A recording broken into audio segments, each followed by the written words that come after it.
प्यारे बच्चों, हिंदी की व्याकरण कक्षा में आपका फिर से स्वागत है।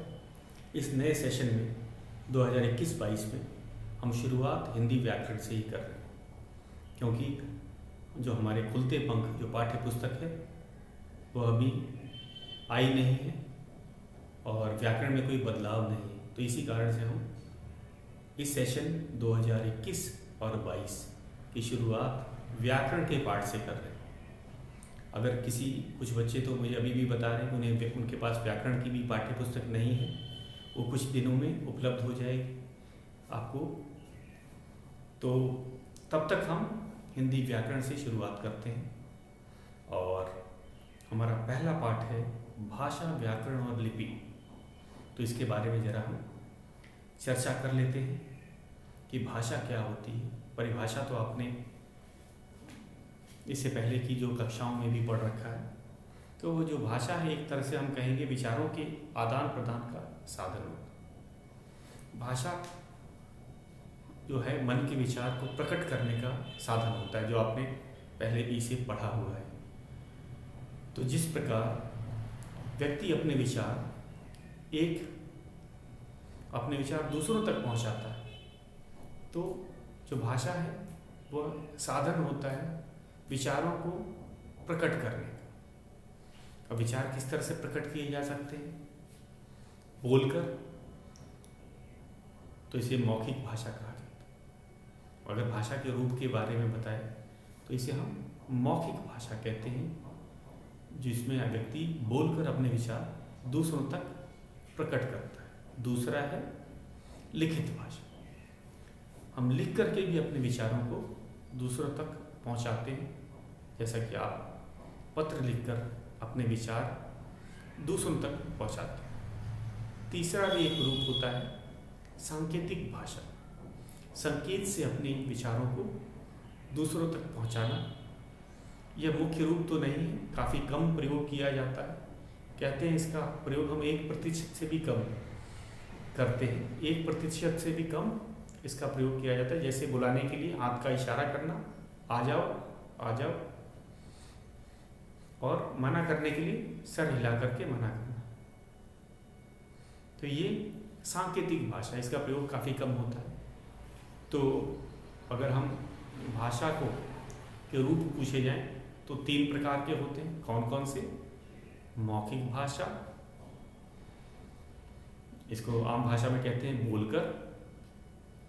लिखित भाषा, लिख करके विचार प्रकट करना।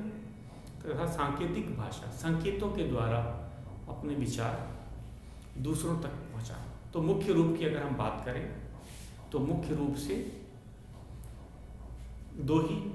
भाषा के 2 रूप है, मुख्य मौखिक और लिखित। सांकेतिक भाषा का प्रयोग काफ़ी कम करने के कारण हम उसे मुख्य रूप में नहीं लिया जाता। तो मुख्य रूप से भाषा के कितने रूप होते हैं? 2 रूप होते हैं, मौखिक और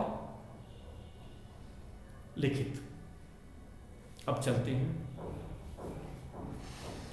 तो अपने विचारों को दूसरे तक पहुंचाना, ये होता है भाषा। तो भाषा विचारों के आदान प्रदान का साधन। हम दूसरों के विचार भी सुन सकते हैं, अपने भी विचार उस तक पहुंचा सकते हैं। तो हम बोलकर अपनी बात प्रकट करते हैं, अपनी बात, और दूसरे की बात को सुनकर हम ग्रहण करते हैं, समझते हैं। तो अब चलते हैं परिभाषा और भाषा के रूप। तो छोटी सी परिभाषा है, उसको भी लिख लेते हैं भाषा की। तो परिभाषाएं लिख रहे हैं। परिभाषा,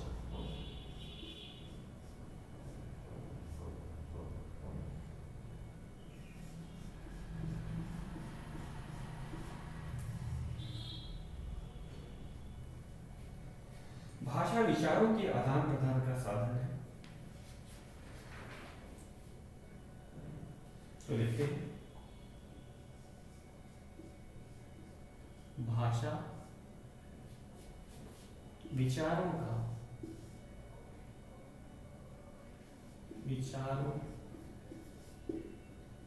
के आदान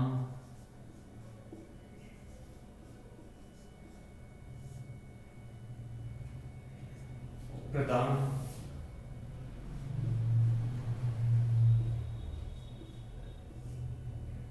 का साधन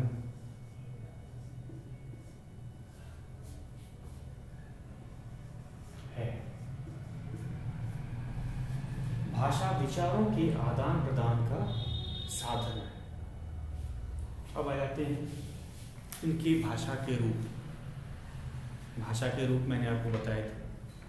भाषा के मुख्य दो ही रूप होते हैं, मौखिक और लिखित। सांकेतिक को मैंने किस लिए कहा था कि मुख्य रूप में नहीं आता, क्योंकि इसका प्रयोग हम 1% से भी कम करते हैं, तो इसीलिए इसे भाषा का मुख्य रूप नहीं कहा जाता है या नहीं सम्मिलित किया जाता है भाषा के मुख्य रूप में। मुख्य रूप में मौखिक भाषा और लिखित भाषा को ही रखा गया। तो इसके लिए आपको भाषा के दोनों मुख्य रूप भी लिख देते हैं। भाषा के मुख्य दो रूप होते हैं,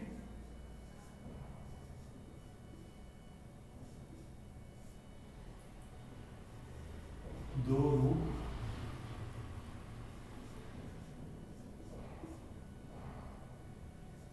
हैं। पहला मौखिक,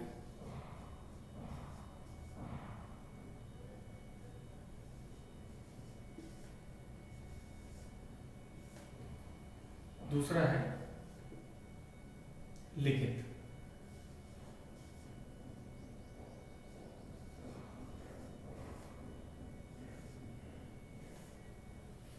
भाषा के मुख्य दो रूप हैं, पहला है मौखिक, दूसरा है लिखित। अब इनकी भी परिभाषा दे रखी है कि मौखिक रूप क्या होती है। जो मुख से बोलकर हम अपने विचारों को दूसरों को बताते हैं उसे भाषा का मौखिक रूप कहा जाता है। तो इसकी भी परिभाषा हम लोग लिख लेते हैं।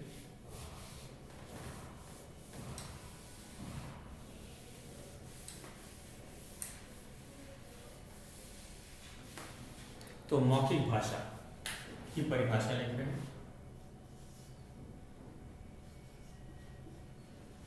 मौखिक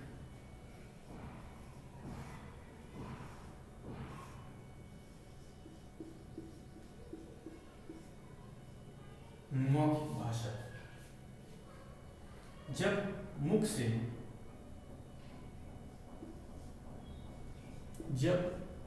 से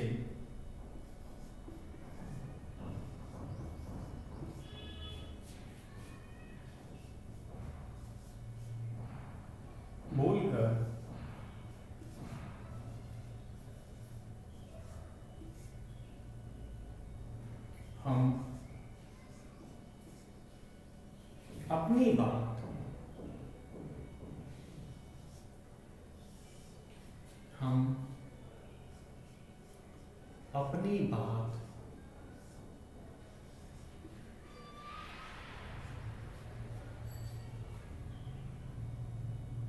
दूसरों को बताते हैं, दूसरों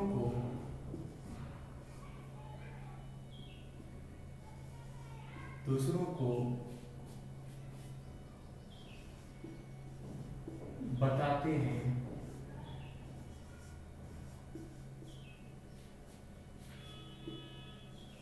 तो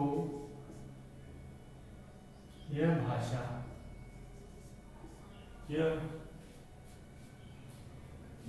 का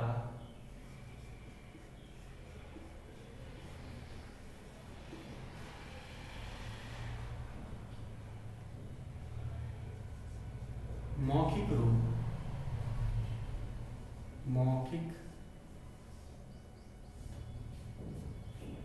रूप कहलाता है। रूप कहलाता है। तो हमने देखा भाषा के मुख्य दो रूप होते हैं, मौखिक और लिखित। मौखिक की परिभाषा हमने लिख दी है, एक बार इसको फिर से दोहरा लेते हैं। मौखिक भाषा, जब मुख से बोलकर हम अपनी बात दूसरों को बताते हैं तो यह भाषा का मौखिक रूप कहलाता है। तो मौखिक भाषा, मुख से बोलकर अपने जो विचार हैं दूसरों तक पहुंचाना, मौखिक भाषा का एक रूप है। लिखित भाषा का रूप होता है जिसमें हम लिखकर अपने विचारों को पहुंचाते हैं। जैसे कि आपने पत्र लिखा है, तो पत्र लिख करके हम अपने विचार को दूसरे तक, अपने संबंधियों को, प्रधानाचार्य को, तो ये बात पहुंचाते हैं, तो लिखित रूप होता है भाषा। तो इसकी भी परिभाषा, जब हम लिखकर अपनी लिखित, इसकी भी परिभाषा लिख लेते हैं। मौखिक की तो लिखी दी है हमने, लिखित भाषा।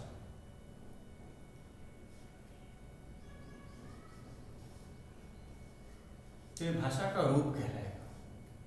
मौखिक और लिखित भाषा के रूप हैं।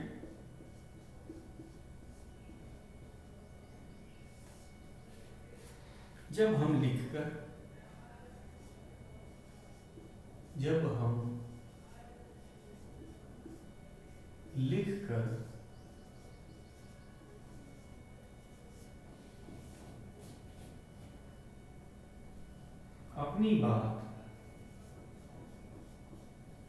अपनी बात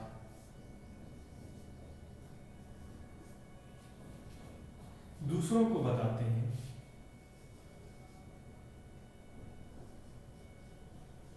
दूसरों को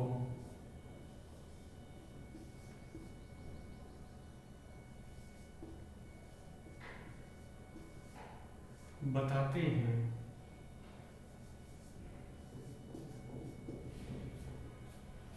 तो यह भाषा,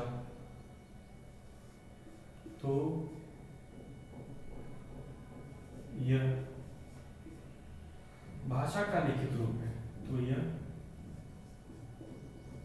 भाषा का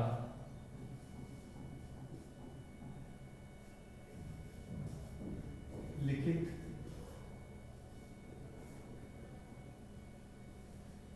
रूप है।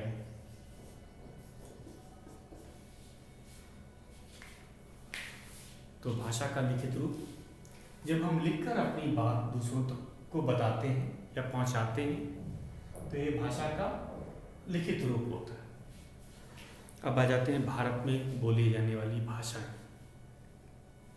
आपको पता है ये भारत एक विशाल देश है, यहाँ पे बहुत सी भाषाएं बोली जाती हैं। भारत की राष्ट्रभाषा हिंदी है। इसके अलावा भारत में बहुत सी भाषाएं बोली जाती हैं। कुछ की सूची दी गई है, जैसे आसाम में असमिया, उड़ीसा में उड़िया भाषा बोली जाती है, गुजरात में गुजराती, महाराष्ट्र में मराठी, पंजाब में पंजाबी, केरल में मलयालम, कर्नाटक में कन्नड़, तमिलनाडु में तमिल, ये सब भाषाएं हैं। और भारत की राष्ट्रभाषा हिंदी है। तो भाई हिंदी को ही क्यों राष्ट्रभाषा बनाया गया या मान लिया गया? बात ये होता है, जब भारत में इतनी सारी भाषाएं बोली जाती हैं तो हिंदी को ही राष्ट्रभाषा क्यों मान लिया गया? तो इसका कारण है कि हिंदी भारत के बहुत बड़े भूभाग पर बोली जाती है। कारण क्या है? कौन कौन से राज्य आ जाते हैं? अगर राज्य के अनुसार हम बताएं तो राजस्थान, हरियाणा, दिल्ली, उत्तर प्रदेश, मध्य प्रदेश, बिहार और छत्तीसगढ़ का भी कुछ हिस्सा जो है उसमें हिंदी बोली जाती है। तो एक बहुत बड़े हम कहेंगे बहुत बड़े हिस्से पे या बहुत बड़े भूभाग पर हिंदी बोली जाती है। और आबादी की दृष्टि से भी अगर देखी जाए तो बहुत बड़ी आबादी हिंदी बोलती है, समझती है। तो इस कारण से भारत की राष्ट्रभाषा हिंदी है। तो ये नहीं कि केवल हिंदी इन्हीं जो मैंने कुछ राज्य बताए उन्हीं में बोली जाती है। हिंदी लगभग सभी राज्यों में बोली जाती है। महाराष्ट्र में, बम्बई में जो हिंदी फिल्में बनती हैं और उसे पूरे भारत में देखा जाता है, चाहे किसी भी राज्य की बात की जाए, तो हिंदी को समझने वाले एक बहुत बड़ी आबादी है। तो इस कारण से भारत की जो राष्ट्रभाषा है हिंदी। कार्य ये है। अब आ जाते हैं भाषाओं पे। अलग अलग भाषाएं, जैसे कि हम बोल रहे हैं पंजाब में पंजाबी भाषा बोली जाती है, केरल में मलयालम भाषा बोली जाती है। तो इसका ये अर्थ नहीं है कि पंजाब में केवल पंजाबी ही भाषा बोली जाती है। मुख्यतः इसका अर्थ क्या है? जब हम बोल रहे हैं कि आसाम में असमिया, उड़ीसा में उड़िया भाषा बोली जाती है, उत्तर प्रदेश में हिंदी भाषा बोली जाती है, तो इसका क्या अर्थ है कि मुख्यतः वहाँ पे ये भाषा बोली जाती है। जैसे उदाहरण गुजरात का हम लोग लेते हैं, गुजरात में गुजराती भाषा बोली जाती है। तो इसका ये अर्थ नहीं है कि वहाँ पे कोई हिंदी नहीं बोलता होगा, वहाँ पे कोई अंग्रेज़ी नहीं बोलता होगा, वहाँ पे कोई पंजाबी नहीं बोलता होगा। जो लोग पंजाब से गुजरात में गए होंगे वे अपने परिवार में गुजराती भाषा बोलते होंगे, पंजाबी भाषा बोलते होंगे। और तो जब इसका अर्थ नहीं होता कि गुजरात में केवल गुजराती भाषा बोली जाती है। मुख्य रूप से जो गुजरात के लोग या अधिकांश लोग गुजराती भाषा बोलते हैं। इसका ये अभिप्राय है। आप मेरी बात समझ गए होंगे कि जब हम किसी राज्य का और भाषा बता रहे हैं तो ये ना मान लीजिए कि उस राज्य में केवल मात्र एक वही भाषा बोली जाती है। जैसे उत्तर प्रदेश का ही उदाहरण लें, उत्तर प्रदेश में की भाषा है हिंदी, लेकिन क्या हिंदी केवल उत्तर प्रदेश में केवल हिंदी ही बोली जाती है? ऐसी बात नहीं है। हमारे शहर वाराणसी का ही उदाहरण लीजिए, यहाँ पे अलग अलग समुदाय, अलग अलग राज्यों के लोग रहते हैं। जैसे गुजरात की, बंगाल से लोग आए हैं, तो वे बांग्ला अपने घर में बोलते होंगे। गुजरात के जो लोग हैं वो अपने परिवार में, घर में गुजराती भाषा बोलते होंगे। तो इसका ये अर्थ नहीं है कि किसी राज्य में मुख्यतः अगर बोला जाए तो मुख्य रूप से वह भाषा बोली जाती है। जैसे पंजाब में मुख्यतः पंजाबी बोली जाती है। इसका ये अभिप्राय नहीं है कि वहाँ हिंदी, अंग्रेजी या कोई और भाषा नहीं बोली जाती। ये बात न समझ लीजिएगा। तो ये था। तो हम जो सूची दी गई है हमारी व्याकरण पुस्तक में, हम उसको लिख लेते हैं, उसको जान लेते हैं। मुख्य भाषाएं आसाम की असमिया, उड़ीसा का दे रखा है उड़िया, गुजरात का गुजराती, उत्तर प्रदेश का हिंदी, पंजाब की जो भाषा है पंजाबी, केरल मलयालम, कर्नाटक कन्नड़, पश्चिम बंगाल बांग्ला या बंगाली भी कहा जाता है इसे। तो ये था हमारा देश, राष्ट्रभाषा और राज्यभाषा। राष्ट्रभाषा देश की भाषा होती है, हमारी भारत की राष्ट्रभाषा हिंदी। अब चलते हैं व्याकरण। अब हम व्याकरण की परिभाषा लिखेंगे। व्याकरण का महत्व क्यों है? तो हर भाषा का व्याकरण होता है, अपना व्याकरण होता है।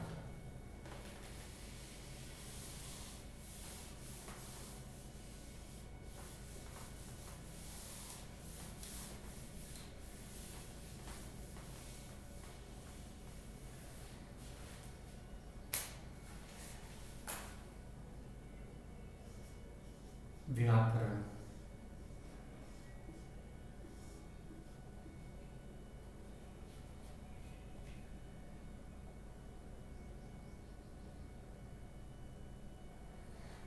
तो व्याकरण वह शास्त्र है जो हमें सही भाषा का प्रयोग सिखाता है।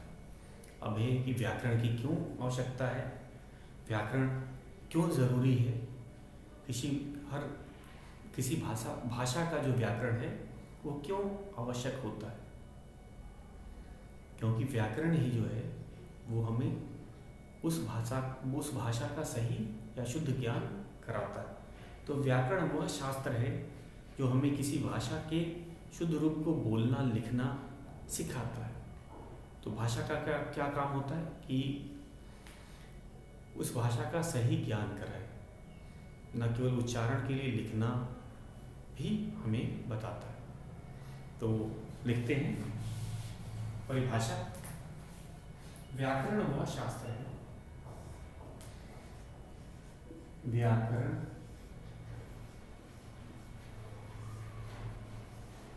वह शास्त्र है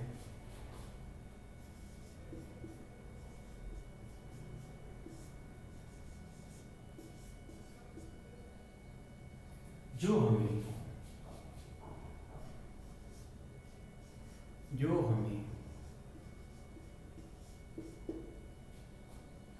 किसी भाषा को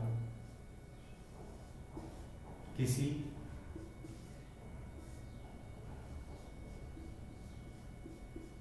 भाषा को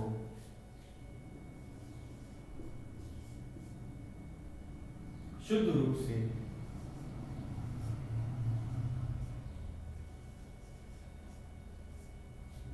शुद्ध रूप से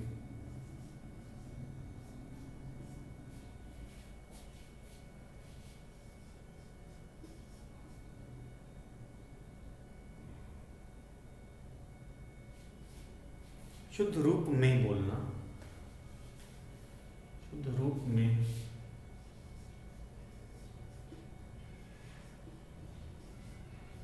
बोलना और लिखना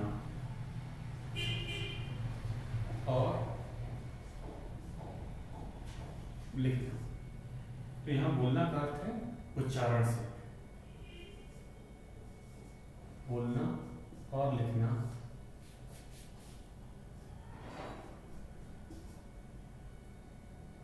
सिखाता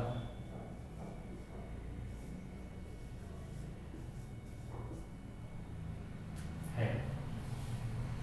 तो व्याकरण क्या है? व्याकरण वह शास्त्र है, वह पुस्तक होती है जो किसी भाषा का हमें शुद्ध रूप का ज्ञान कराती है, न केवल उच्चारण की दृष्टि से बल्कि लिखित रूप से भी हमें सही ज्ञान उस भाषा का करवाती है। तो अब हम आगे चलते हैं कि ये अगर व्याकरण क्यों किसी भाषा के लिए आवश्यक होता है। जब हम बात कर रहे हैं कि व्याकरण का बड़ा महत्व है, तो व्याकरण का किस लिए महत्व है? क्योंकि वो भाषा का शुद्ध रूप बनाए रखती है।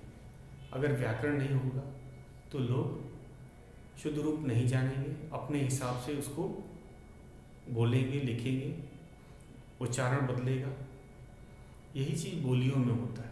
तो ये बोली क्या होती है और भाषा क्या होती है, इनका अंतर भी हम लोग समझ लेते हैं। जैसे भोजपुरी भाषा नहीं, वह एक बोली का उसे दर्जा मिला है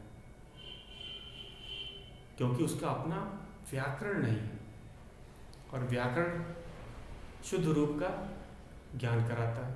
तो इसीलिए आप देखेंगे क्योंकि भोजपुरी बहुत बड़े भूभाग पे बोली जाती है। कहते हैं कि 18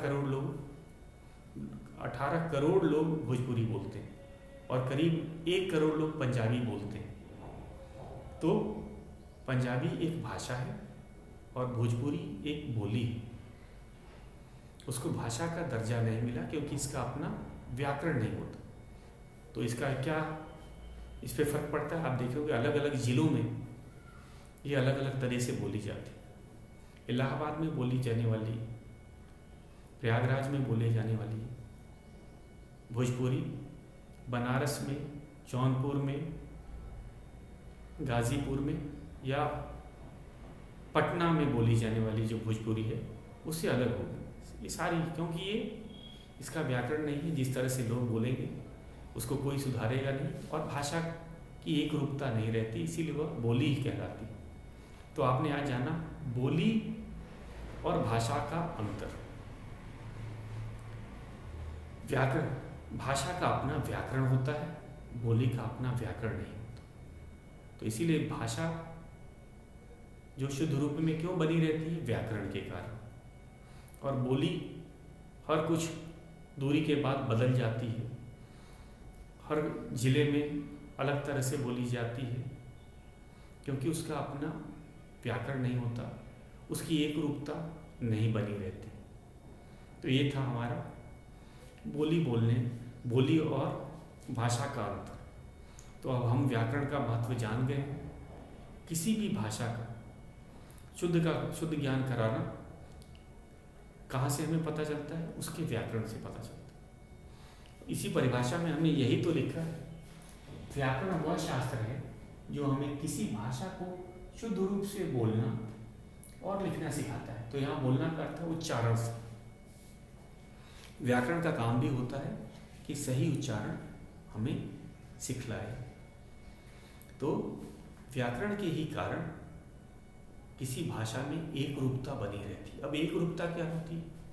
जैसे हिंदी अगर यहाँ बोली जा रही है उत्तर प्रदेश में, वह ठीक उसी तरह होगी जो कि किसी अन्य राज्य में, जैसे गुजरात में जो बोली जा रही है, यहाँ किसी विदेश में भी अगर हम बात करें, किसी दूसरे देश में भी बोलेंगे तो हिंदी उसी तरह से बोली जाएगी। उसके रूप में कोई बदलाव नहीं आएगा, उच्चारण में कोई बदलाव नहीं आएगा। ये किसके कारण हुआ संभव? व्याकरण के कारण। तो इस कारण हम कह सकते हैं व्याकरण का बड़ा महत्व है। किसी भाषा की एक रूपता, एक समानता बनाए रखने के लिए जो व्याकरण वह शास्त्र है जो किसी भाषा के का हमें सही ज्ञान कराती है, चाहे उच्चारण के तौर पे बोला जाए या लिखित तौर पे बोला जाए। तो व्याकरण वह शास्त्र है। तो हर भाषा का अपना व्याकरण होता है। ये मत मान लीजिएगा कि सबका एक ही व्याकरण है। अंग्रेजी भाषा का अलग व्याकरण है, हिंदी भाषा का अलग व्याकरण है और पंजाबी भाषा का अलग व्याकरण है। तो हर भाषा का अपना व्याकरण होता है और उससे हमें बोलना और लिखने का सही ज्ञान होता है या उस भाषा का शुद्ध ज्ञान कराते हैं। तो व्याकरण वह शास्त्र है जो उस भाषा का शुद्ध ज्ञान कराते हैं। तो ये था हमारा। और व्याकरण के भी बच्चों 3 भाग होते हैं। वर्ण विचार, वर्ण वह छोटी से छोटी ध्वनि होती है जिसके और खंड नहीं किए जा सकते और छोटे टुकड़े नहीं किए जा सकते।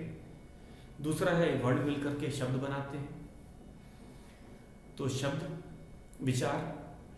और तीसरा है वाक्य विचार। यही शब्द मिलकर के वाक्य बनाते हैं। तो सबसे छोटी इकाई क्या होगी? वर्ण विचार। इसलिए व्याकरण के जो 3 भाग होते हैं, हम पहले भाग को वर्ण विचार कहते हैं।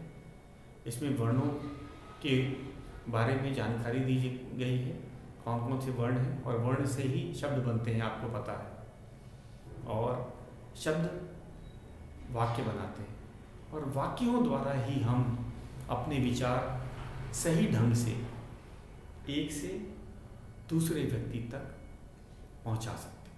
हम अपने विचार वाक्यों द्वारा ही प्रकट करते हैं, वर्णों द्वारा नहीं, शब्दों द्वारा नहीं। वाक्य ही है जो हमें मदद करते हैं अपने विचार को दूसरे तक पहुंचाने। तो आज हमने क्या क्या सीखा उनके बारे में एक बार फिर से मैं बता देता हूँ। आज हमने भाषा के बारे में सीखा, हमारे दूसरा है व्याकरण के बारे में हमने सीखा और कल हम लिपि के बारे में सीखे। लिपि किसी की भाषा के लिखने का ढंग होती है। तो भाषा और व्याकरण आज हमने सीखा। इन दोनों की परिभाषाएं आप याद करेंगे और इसीलिए मैंने लिख रखा था कि जिन बच्चों के पास पाठ्य पुस्तक नहीं है अभी कुछ दिन के लिए तो वे इसे नोट कर लेंगे। तो आज का गृह कार्य भी आप नोट कर लीजिए। पाठ पहला, भाषा और व्याकरण में हमें परिभाषाएं दोनों की लिखनी। भाषा के मुख्य कौन कौन से रूप हैं इसे भी आप याद करिएगा। 2 रूप होते हैं, मैंने बताए थे, मौखिक और लिखित। और व्याकरण का महत्व, व्याकरण वह शास्त्र होता है जो हमें किसी भाषा के शुद्ध रूप का ज्ञान कराता है। हम कहते हैं बोलना या लिखना सिखाता है, बात एक ही है, बोलना या लिखना सिखाता है या शुद्ध रूप का ज्ञान कराता है। तो आज के लिए इतना ही, शेष हम कल करेंगे।